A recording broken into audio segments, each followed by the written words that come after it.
I'm talking to Jonathan Whelan, who's author of Business Architecture, a Practical Guide, about making the case for business architecture as a mainstream discipline.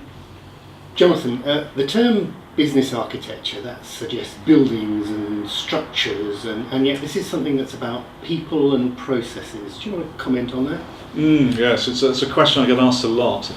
It's the architecture piece. People associate it with the architecture of buildings, and that brings with it a lot of baggage. It brings a lot of experience. Building architecture has been around for thousands of years, and the tools and the techniques have developed. People really understand them, and some of the structures have been there for something. Looking back to the Egyptians, the structures are still standing today.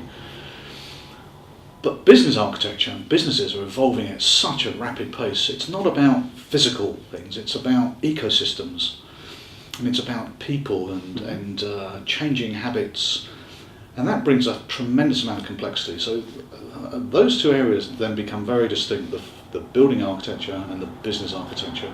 One is very physical, very stable, the other is constantly evolving. It's not a single exercise to develop a business architecture. It's an ongoing journey. We seem to have managed without business architects up to now. So what's changed more recently that meant that this is now an important function? I think some significant things have happened. Obviously we've had all the financial issues, the problems with the banks, the increasing complexity, much greater pressure on costs.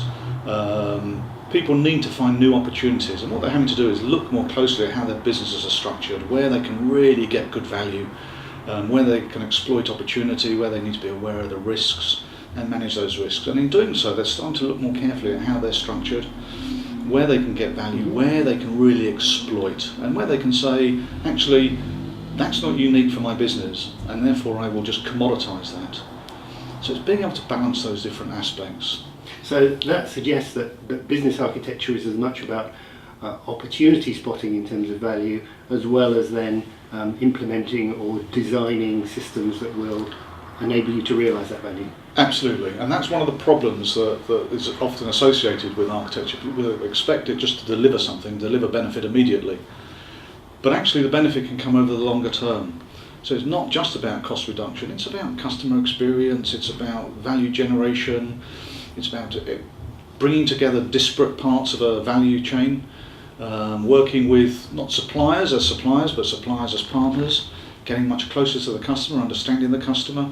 These are dimensions that really are changing all the time, and the idea of business architecture is that it has to try and understand those things and understand what the organisation is trying to achieve.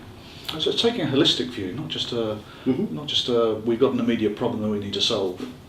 Okay, so business architecture, in other words, is a tool or a process rather than a specific solution. Absolutely, yeah. Absolutely. It's a set of techniques. There are techniques, but it's about understanding how an organisation is made up and the relationships between those elements of the organisation. And those elements may be very physical. They may be facilities. They may be down to the technology that's used, the applications and the tin and wires that those applications run on. But it's as much about the people, it's about the culture, it's about what the organisation is trying to achieve, what its vision is, where it wants to be, and how it wants to get there. Can you give me some concrete examples of what might be the outcome of a business architecture process? I mean, either in terms of looking at strategy or looking at programs or whatever you might be looking at. Sure.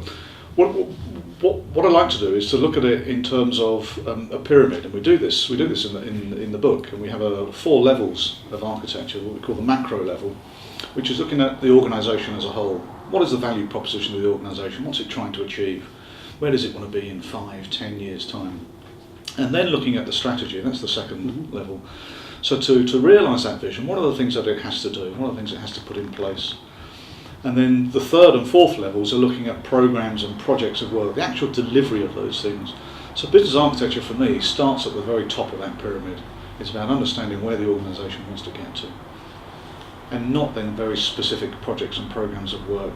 Now clearly there is those projects and programs of work need to be implemented, and the architect has a role, the business architect has a role in, if not overseeing, but at least ensuring that those change mechanisms are realised to realise the benefits of the organisation. But it doesn't start with those specific change mechanisms. It starts much earlier than that. And it's ongoing, it's never ending. It's about the realisation of the benefits. The projects and programmes deliver specific change initiatives, but quite often the benefits don't come until months, even years later.